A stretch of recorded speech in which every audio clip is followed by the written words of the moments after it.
USA Today, isn't it a pity Beatles kill George Harrison tree? CBS, Beatle invasion kills George's tree. And last, Beatle tree planted in memory of George Harrison felled by Beatles. Fox News. There you go. I want to share a quick little memory I have about George and gardening. A few years back, we had a George Harrison birthday show on Breakfast with the Beatles where we dedicate the whole show to George and play 3 hours.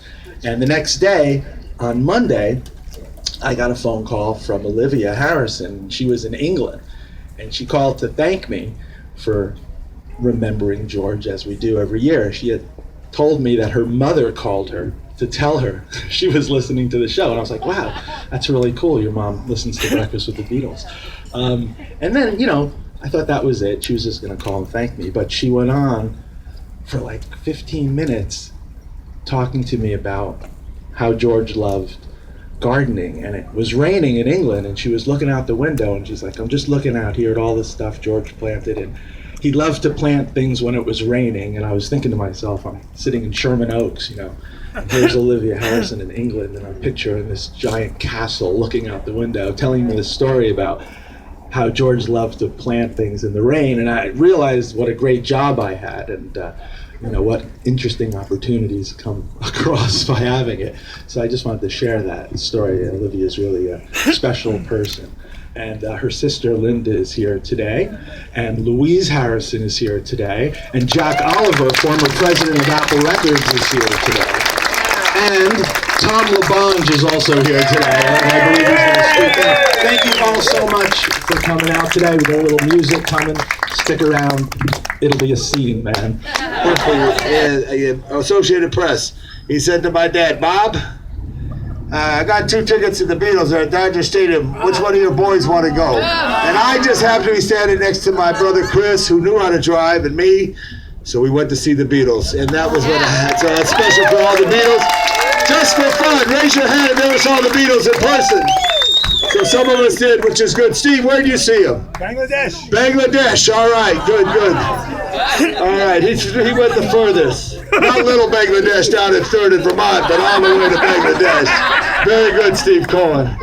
But that's so special because the Beatles live forever, and George Harrison lives forever. And why he was my favorite is because I related to him. And then you look at his life and how he cared about nature, how he was all about nature, just a special human being. And right here at this spot is the Charlie Turner Trailhead. Charlie Turner was born 1905, came to America in 1952. But he really came to America before then because he used to be a shipmate on a little ship from Liverpool into New York, and then he went to Canada. Long story short, he got here to Los Angeles. He had a job downtown on Spring Street. When he retired, he hiked every day in the park. He was the first honorary mayor, and he was from Liverpool. So there's the connection right there. There's the honorary mayor next to the great Beatle George Harrison right here as a gateway to the hike. In the observatory here on the right-hand side, and there's not a time when that dome opens that I don't think of that song. And you might get the idea I'm taking this a little personally, but I am, because I can actually qualify myself as a genuine Beatles and George Harrison fan because I have all of the LPs to prove it. But I want to thank all of you for joining us here at the observatory for really a memorable occasion for honoring George and putting the tree back where it belongs. Thank you very much. Has a special meaning for me. I enjoyed many picnics here in the 1950s with my native Angelino family. George used to say that for the forest to be green, each tree must be green. He referred, of course, to the way in which society and mankind will evolve into a higher consciousness, one by one. He planted many trees, more than his share, just like he did more than his share to change the way a generation thinks about the loftier subjects of life. I spent 27 years with George, and his message never changed. From his first steps onto the spiritual path to his last day, he said the only question he was interested in were the ones most people had no time to try and answer for themselves. Who am I? What am I doing here? And where am I going? He was the most unique person I have ever met. Kind, loving, astute, compassionate, and extremely funny. I join you in honoring his memory on what would have been his 59th birthday. We love you, George, and miss you and hope our spiritual awakening will grow as tall and strong as this tree being planted in your honor. Now, we fast forward to February 25th, 2015, today, and this is a message that came from Olivia. Podocarpus macrophyllus, the yew tree, is an ancient tree species. It survived the Ice Age, and because of its longevity, has been planted with reverence throughout the ages. Some English yews are estimated to be as many as 4,000 years old, their presence spanning the ages. The yew tree is an ancient symbol of transformation and rebirth. Fitting. Considered sacred by the Celts, the Greeks, the Romans, and our Native Americans, they understood this remarkable tree. In association with immortality, transformation, and access to the other world, make it a fitting choice in George's memory. There are many myths about the yew. It is even said that when a knight died, a yew would be planted on top of his grave as a marker of a fallen brother. And so to cut a yew would be to forget his existence. Whenever I come upon an old lone yew in a field, I wonder if a knight in armor lies there. Although we lost our pine tree, we are very grateful for this second arboreal opportunity. And as we plant this tree on George's birthday, let's hope it stays here for centuries as a marker of the light he was in this world.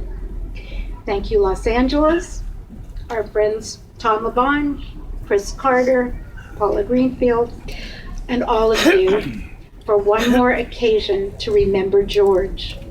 Your absolutely true blue friendship humbles us. With love and light, Olivia and Danny Harrison.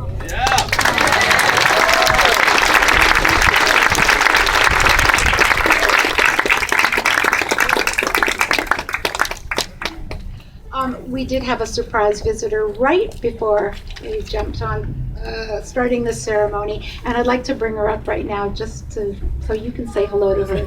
And that is Linda Arias, who is a family member, and she is the sister of Olivia Harrison. Where are you? Where are you, Linda?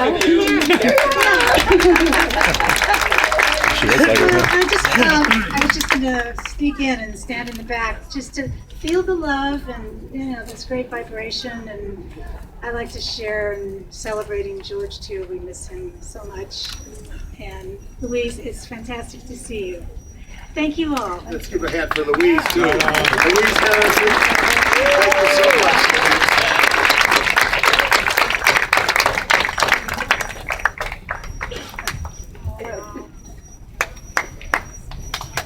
Well, hello everyone.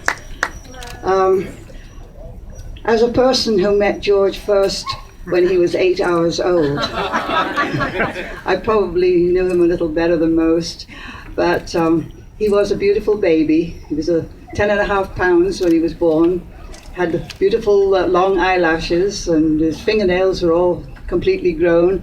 And I remember looking at him and thinking, now this is what you call a baby. Because I'd seen many little scrawny things that, just weren't up to it. Anyway, obviously, I have loved him all his life, and I loved him long before he was rich and famous. In fact, I loved him before he even had any teeth. So it's been a long, long time. And I really very much appreciate the fact that all of the people who also love him, or at least many of you, are here today, because he was a very, very loving person, And actually, just now I have finally, after many years of people begging me, finally written a book, and it's called My Kid Brothers Band, also known as the Beatles. And the main reason I wrote it was because I wanted people to understand just how and why he became the kind of person that he did. And largely that had an awful lot to do with the way my parents raised us. And just one last thing, I just want to tell you how much I think he would appreciate this, because when he first bought Friar Park and was getting the gardens all fixed up, he had, I think, about 8 gardeners that were working there. And one day the two of us were walking through the grounds, and he was pointing out the different plants and different trees that he planted. And one of them was a weeping atlas cedar, which is actually like a weeping willow. And as we walked by it, he noticed that one of the little limbs or the twigs had been broken off. There'd been a very, very heavy wind the night before. And so he immediately called one of the gardeners and he said, look, this is torn apart a little bit. Can you tape it back together so that it will grow back together? So that's the kind of way that he cared for each of the plants in his garden. And I know that he would be very, very happy to know that although the one tree didn't survive, that we are now trying again to put something here in his memory, something that is a living, breathing, and important part of our planet, a tree. Okay, thank you so much, everybody. Hold on a second, Louise. Linda, come up here. Paula, come up here. Just want to say, last Sunday night, I guess you could say the place to be in the world was at Hollywood at Highland, right? Yeah. Huh? But today, there's no better place in the world than to be for your brother, for your friend, and for your brother-in-law to join here in this civic ceremony. And the thing that I loved about George, Chris, as you do, that he was a people's person, that he loved Los Angeles, that he loved going to East LA, that he loved eating in East LA, he loved eating in Alvarez. Is that correct? That's right. And that he loved this city. So this is special. He went to heaven from Los Angeles, the city of angels, and he's with the angels. God bless George Harrison. Thank you, thank you, thank you. Good job.